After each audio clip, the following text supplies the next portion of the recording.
There's a moment, maybe 2 million years ago, where a small group of hominids is sitting in the open dark somewhere in East Africa. No fire, no weapons worth mentioning, and something is watching them. Not one something, several. The predator density in Pleistocene Africa was something we don't have a modern comparison for.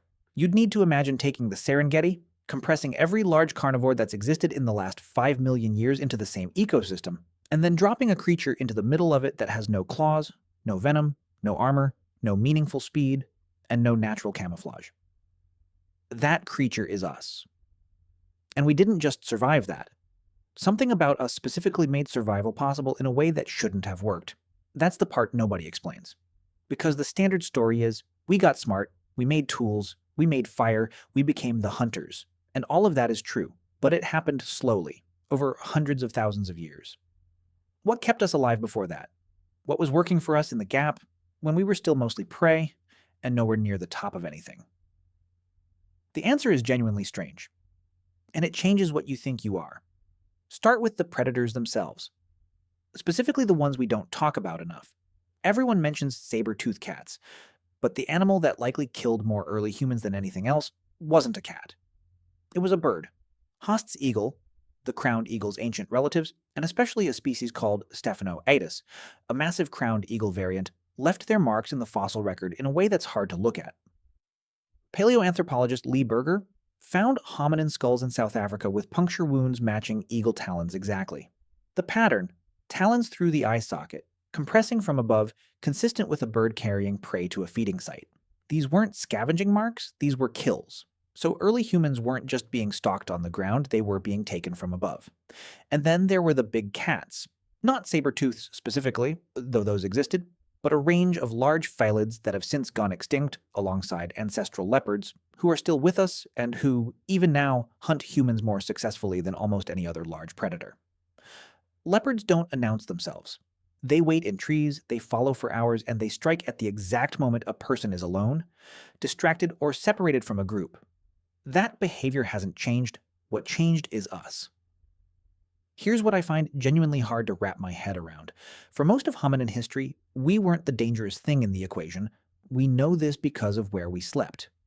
There's a site in South Africa called Wonderwerk Cave, one of the oldest continuously occupied sites on Earth, with evidence of habitation going back nearly 2 million years. And the pattern at Wonderwerk and sites like it is consistent. Hominins went deep, into caves, into rocky overhangs, into places where approach from behind or above was impossible. This wasn't preference, it was the only way to sleep without being eaten. Every morning, the survivors were the ones who'd picked the right spot. Every generation, slightly better at reading terrain. Your deep unease about sleeping in open, exposed spaces, that's still in there. That's not anxiety, that's calibration. But terrain only explains so much. Because hominins did have to move, they had to find food in open savanna, cross rivers, cover ground. And that's where something happened that researchers are still arguing about. Primatologist Robin Dunbar at Oxford has spent decades on a theory about why human social groups are the size they are. Roughly 150 people at the stable relationship level, with a tighter inner circle of around 12 to 15. His argument is that primate brain size tracks with social group size. And human brains are sized for groups much larger than what pure foraging efficiency would require. We are cognitively overbuilt for survival tasks. We're built for social management. And here's where it connects to the predators.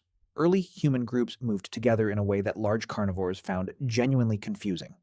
Most prey animals have two modes, flee or freeze. Predators evolved specifically to exploit both. A lion knows exactly how a gazelle responds to a stalk, because it's been shaped by millions of years of that interaction. But hominins didn't behave like prey. They didn't flee predictably. They didn't freeze. They made noise. They faced the threat. Multiple individuals moved toward danger rather than away from it.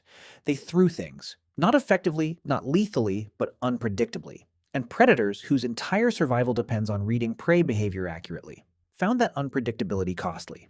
There's a term for this that wildlife researchers use when studying modern predator-prey dynamics, the landscape of fear. It's not just physical terrain, it's the psychological map a predator carries of where danger and uncertainty exist. Early humans, almost certainly, were marked on that map. Not as safe prey, as unpredictable, as not worth the energy. A lion that miscalculates a hunt gets injured, An injury in the wild is frequently a death sentence. So predators are not brave. They are calculating. And a group of screaming, rock throwing bipeds that doesn't run away as expected is a calculation that doesn't work out. If this kind of thing interests you, there's a lot more where this came from. The subscribe button is right there and it costs nothing. But that's not the strange part. The strange part is what happened inside early human bodies during these encounters, and how it built something in us that we completely misread today. The stress response that got refined across hundreds of thousands of years of actual predator encounters is still your stress response. The cortisol spike that sharpens your attention, narrows your focus, and locks you into hypervigilance. That's not a malfunction. That's a survival system that was tested against actual apex predators every single day for nearly 2 million years. It worked. It kept enough people alive long enough to build fire, develop language, cross continents. The problem is that it cannot tell the difference between a leopard in a tree and an unanswered email. Your body runs the full predator response protocol on things that cannot kill you because it has no way to know.